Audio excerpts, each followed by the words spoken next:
Hallelujah. Hallelujah. Are you all happy? Yes? I can see some smiling faces, but some are covered, so I can't understand whether you're happy or not. But it's okay. Praise the Lord. Hallelujah. Hallelujah. Thank you, Jesus. Praise you, Jesus. Let's thank the Lord for this moments that He has given us, right? We are still in between a pandemic, but He is allowing us to be present, gather as a small community. Praise the Lord. Hallelujah. Isn't it wonderful? Yes, we need to be thankful because there are out there in the world, there are many countries who are not having the blessing like us to gather in public, to gather in a church, to even celebrate a mass. Praise the Lord. Hallelujah. So we need to be thankful every moment that we are here. Sometimes we take things for granted. Not sometimes, I'd say many times. Right? Praise the Lord. Hallelujah. Hallelujah. Hallelujah. Praise the Lord. So let's thank the Lord as He is allowing us to be present here in His midst. We will have sometimes later the adoration. Deacon Joe is here helping us with the adoration. He's traveled from Dawsonville to come and help us. So let's thank him also. He's going to help us today with the adoration. So how blessed we are. God prepares so many things for us. God is, if you know, the word of God says, until He allows, nobody can come to Him. So if He's allowing us, how thankful we should be. Praise the Lord. Hallelujah. So today I have the honor to share the word of God with you, and I'll try to, I was praying before what to say, what to talk today to you guys. And the Lord inspired me, while praying, He gave me a word of God, Acts 4:22. Praise the Lord. Hallelujah. Acts 4:22. Let's open that word of God and we'll begin from there. Acts 4:22. Let me also get it.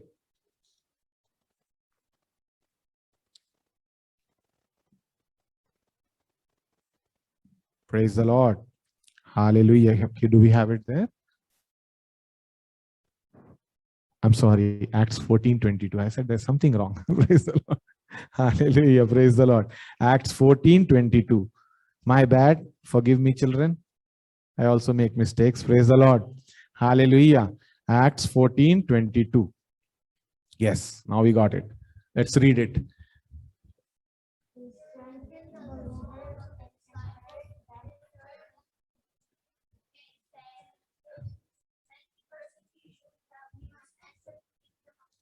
Praise the Lord. Praise the Hallelujah. Lord. Hallelujah. In my version, it says they were strengthening the disciples and encouraging them to remain firm in the faith. For they said, we must go through many trials to enter the kingdom of God. Praise the Lord. Hallelujah. Hallelujah. So what is happening here? Paul and Barnabas are sent out to preach the word of God to the Gentiles, and that is what they are doing. They are strengthening the disciples, right? There are many followers of Jesus who are disciples, and then there are other apostles. Apostles are strengthening the people and encouraging them to remain firm in the faith. For they said, we must go through many trials to enter the kingdom of God. Praise the Lord. Hallelujah. So that is what the Holy Spirit is telling us.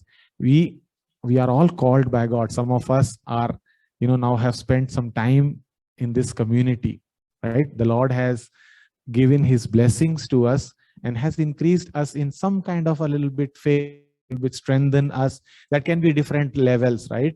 There can be a first level, second level, and you know which level God has brought you, probably before where you were and now where you are. And there will be also a place where you would like to be. Praise the Lord. Hallelujah. Right? But it is our duty that we are strengthening the disciples, the people around us. We all have a call. And that's the Holy Spirit telling us today. Our call is to keep strengthening the disciples and encourage them to remain in faith. Praise the Lord. Hallelujah. Praise you, Jesus. Thank you, Jesus. Why do we need to do that? Can't we be just live our own normal lives and be happy about it? I don't think so. That's not the word what the God's gospel teaches us.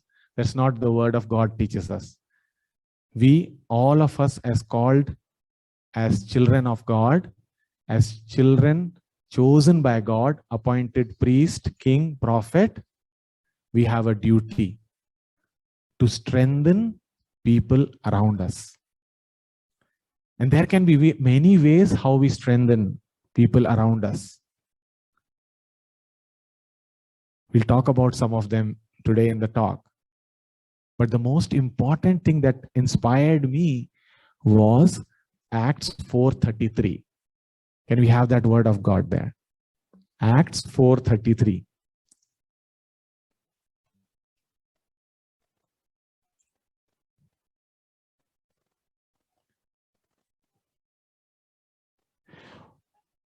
With great power, the apostles gave testimony to the resurrection of Lord Jesus, and great grace was upon them all. Praise the Lord. There are two parts to this word of God. First part, with great power, the apostles gave their testimony to the resurrection of the Lord Jesus. Praise the Lord. Hallelujah. So what are the apostles doing? With great power. Power means energy, perseverance. All those words that come with power are, right? With great power, they gave testimony to the resurrection of Lord Jesus. And what is the testimony about? Is the resurrection of Jesus. So the resurrection of Jesus has a literal meaning that Jesus is raised from the dead. He has defeated death. He's in heaven and he's going to come back. That's one physical meaning that we all understand. But there is also a deeper spiritual meaning. What is that spiritual meaning that Jesus is risen?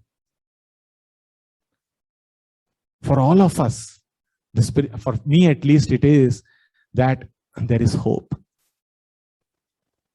Jesus defeating death, Jesus rising from the death, Jesus taking all the pains and suffering on the cross, dying on the cross for me and you, defeating the sin, the death, and again rising on the third day is sign of hope for all of us. Praise the Lord. Hallelujah. Hallelujah. And that is the first thing we need to give to our brothers and sisters next to us, surrounding us, around us. Maybe they can be in our workplaces, they can be our neighbors, they can be person sitting next to in the pew, anywhere. But you need to do with one point which is mentioned is there, with great power. What does that mean? With great power, with conviction. And when you witness the resurrection of Jesus through your daily life,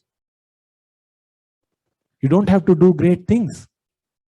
You don't have to be a big preacher, you know, standing on the road and preaching. Of course, that's also, don't get me wrong, I'm not discouraging or talking that back. That's also good, but all of us don't have the, the courage to stand and preach. That's a big witness people do, standing in the road corners and preaching the word of God. I'm not against them. But what can we all do? You know, St. Francis of Assisi said, preach the gospel always, and when necessary, use words. Praise the Lord. What does that mean? I always see that on Rohan's t-shirt behind him, and I always get inspired by that word. Preach the gospel always, and when necessary, use words. What does that mean?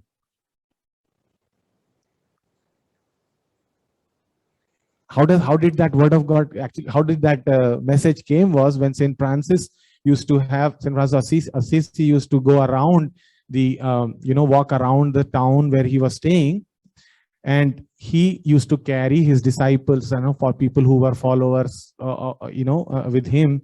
He used to go around, and they were thinking that when he's going to out there, he's going to preach in the street and say big things, big preaching, because he was blessed with all those. So once he just went around and came back directly to the place that he was staying. So the people who were with him started asking him, it was not very exciting, because we were expecting that you would preach and people will get happy and there will be something happening, some exciting works happening. So he said, no, we preached. By every action that we were walking, by every smile that we smiled at a stranger, by every good deed we did to a passerby, we preached the gospel. And that is where he says, that is, our actions are how we preach the gospel. And only when necessary, use words. Praise the Lord. Hallelujah. Praise you, Jesus. Thank you, Jesus. Let's close our eyes at this moment and contemplate on this. Let's ask Jesus at this moment, what does he open our hearts to understand this? This is even though it is very easy to hear, but it is very difficult to sink in. It is very difficult to understand, my dear friends. Living the gospel every day, living the gospel every action of my life, living the gospel wherever I go. Praise the Lord. Hallelujah. Thank you, Jesus. Praise you, Jesus. So what will happen? There will be, Ramya's sister during the praise and worship, she was saying, we all go through trials, troubles, situations, right? Because even Jesus said, no servant is greater than the master.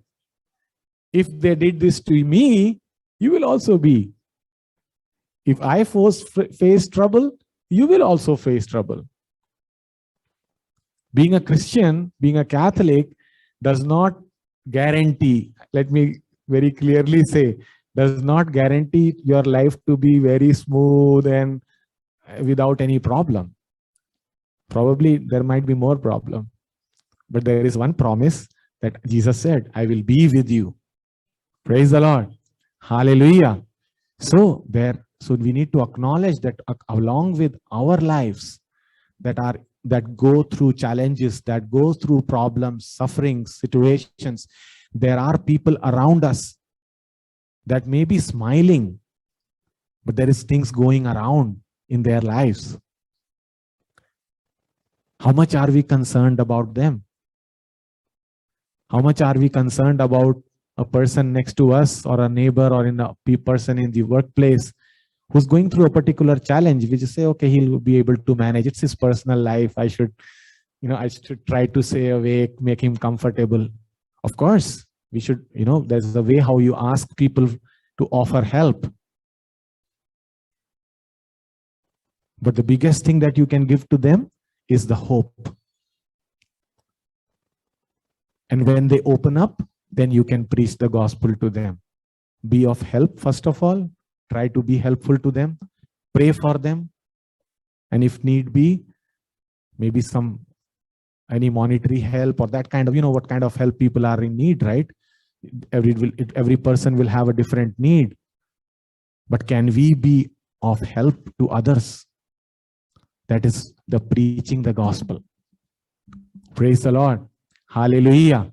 Thank you, Jesus. Praise you, Jesus. Another and most important thing I just want to mention here is that don't think that, of course, Jesus asked us to reach out to the poor, the needy. But there is also, like I said, by leading a holy life, you are also helping. So if you are inspired to lead a holy life, walk by the sacraments, receive the sacraments regularly, coming to Holy Mass, doing confession regularly, attending Holy Eucharist, That is also a way you witness Jesus and help the world. Now you may ask, how can another person be helped if I attend adoration? If I attend Holy Eucharist, how can another person be helped, right? You can ask that. See, that is the mystery of Jesus.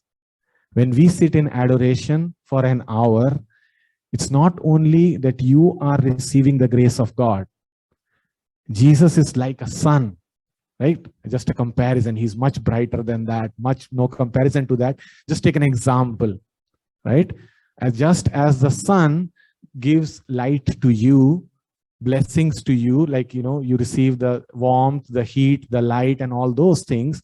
There are other people also who are benefited by it. Jesus is like that, something like that. When you worship him, he's sitting sometime in the adoration, there are people, other people who are in need, who will be blessed. Praise the Lord. Hallelujah. So your 1 hour sitting in adoration is witnessing the gospel, because you are sitting there, and during that time, the Lord is also blessing other people. Praise the Lord. Hallelujah. What happens when you come for Holy Mass? Take a sacrifice and come probably every day. You are an example. People watch you, and people get inspired by you. I will tell you my story. Let's see the time. Okay. Praise the Lord. I was like a Sunday Catholic, right? I just used to make my Sunday duties. Sunday, as soon as I can go to the Mass, finish Mass, and then I'm done, and that's it. Close it, close my religion in a box, and then keep it in the side. Praise the Lord. Hallelujah. But I saw people who I knew just as friends coming and receiving sacraments, receiving the Holy Eucharist every day. I saw people coming and sitting in adoration for hours. I saw people standing in the line of the confession every month. They would have not thought that people are watching them, but people do watch. So when you, as one person, even though you can't preach or say big fancy words, or stand in the corner of a road and preach loudly in a loud voice, you can witness and preach the resurrection of Jesus through every day of your life. It all depends on the actions that you are taking. Praise the Lord. Hallelujah. Hallelujah. Thank you, Jesus. Praise you. Isn't it wonderful? We don't realize that. So next time when you are coming for Mass, be more happy. Be more joyful. People will ask you, what is the reason for your joy? I'll tell you one experience in my life. There was a bad phase going in my workplace. Okay, some things going wrong in my job responsibility, and it was not very clear what my job role was. So when it's not clear, then people start asking, what is the reason this person is there? Do we need him or not? Those kind of questions, right? Those kind of questions were coming up. But by God's, again, it's not nothing of me, but God's grace, God has a blessing to me that I keep smiling always. And I did not notice it. Someone told me this. So he came and asked me, how do you smile when all these things are going on? And I was shocked. Like, really? Praise the Lord. Hallelujah. And I can tell you, it's probably God's grace. He blessed me that I could express my feeling of the Lord's grace. It was automatically probably coming. I was not doing anything. I was inside, probably I was also a little bit worried, but God's grace, it affected other person. And he came and asked me, how is that? And that is where you have an opportunity to share that I believe in the resurrected Jesus, which means there is hope. Praise the Lord. Hallelujah. Father Matthew always says, there is no power in this world that can take heaven away from you.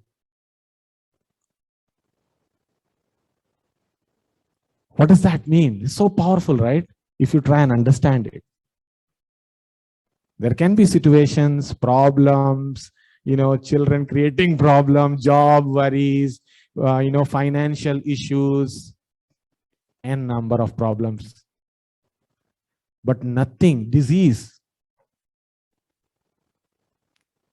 But nothing among them, if you believe, can take away heaven from you. How powerful is it, right? Praise the Lord. Hallelujah. Thank you, Jesus. Praise you, Jesus. See, our real characteristics of what we are made out of, what we are made of is shown when we are in tough situation. Yes? When things are good, we'll all be laughing and smiling and reaching out to people and talking to them and all good. But what happens when the tough situation comes to us? And we have a great example in front of us, which is our Lord. When the toughest situation came to him, what he did? Toughest situation was his cross. Praise the Lord. Hallelujah. So the true characteristic of our life will come. There will be situations where you will go through good times. There will be situations, like I said earlier, you will go through tough times. And how you witness the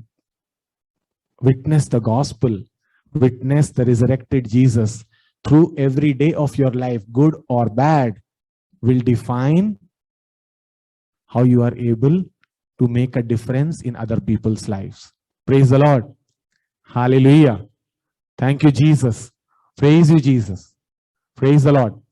Let's close our eyes at this moment and contemplate, try to receive what I'm speaking at this moment. Let's ask the Holy Spirit to help you, to help us, me and you, to witness Jesus at every moment of our life.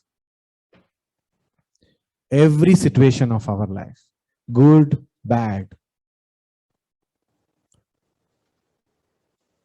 Whenever we have a person, whenever we are going any place, whenever we are entering into a public place, what is my behavior? Is my behavior worthy of witnessing Jesus?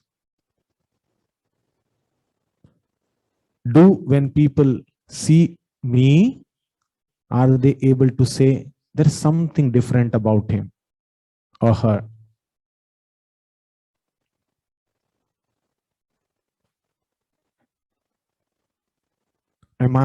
Is my life, my actions, whatever I do in my life every day,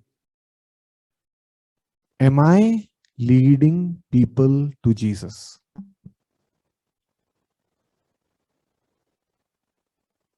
Praise the Lord. Hallelujah. Thank you, Jesus. Praise you, Jesus. So, dear friends, so as I said, by leading us a holy life, a sacramental life, going to church, these make difference in other people's life. And that can wash away many of our sins. We all are sinful people. Praise the Lord. Hallelujah. Thank you, Jesus. Praise you, Jesus. I'll take an example from the Bible. This is about Nehemiah from the Old Testament. So this Nehemiah was in exile, right? He was almost pretty much like us. He had a good life. He was rich because he was the king's cupbearer. Cupbearer is almost like a very trustful person for a king, because he is the one who holds the king's cup. So, so he has to be trustworthy. The king should trust his life on this person, because there are enemies who can put poisonous substance in the food of the king. So that is the trust a king has on the cupbearer. Praise the Lord. So that means he was prosperous. I think so. Praise the Lord. So he, being prosperous, he's in exile, but he's happy, things are going well. But he hears of people coming from Jerusalem, and they tell him that he asked them about how is it going on in Jerusalem. And the people who came to him from Jerusalem answered, this is in Nehemiah chapter 1, verse 3. They answered me, the people now live there in the province in the midst of great poverty and shame. The wall of Jerusalem is broken down and its gates burned. Praise the Lord. So this is what the news Nehemiah heard from people who came from Jerusalem, which is his hometown, which is his home country. And look at his response. He's happy, good things are going well with him, but look at his response. Verse 4. When I heard these words, I sat down, wept, and mourned for days. I fasted and prayed before the God of heaven and said, and then he prayed. Praise the Lord. Hallelujah. So this is what I want all of us to be. And we can only be, of course, through the grace of God, is when we hear about a situation, about a problem, about a suffering of a fellow Christian or anyone. It does not have to be Christian. All people are made in the image of God. All are children of God. Praise the Lord. Hallelujah. Whenever we know any situation about a person in need, what happens to us? What is that goes inside us? What is the feeling that we get? That is what Jesus is asking us to contemplate. Do we mourn when we hear there is a problem going around in our friends' life? Do we offer maybe during our Holy Mass, maybe a requirement of a known person? Maybe you are doing it, don't get me wrong, but I'm just inspiring you. There are many ways we can be witnessing Jesus. I just gave you some examples.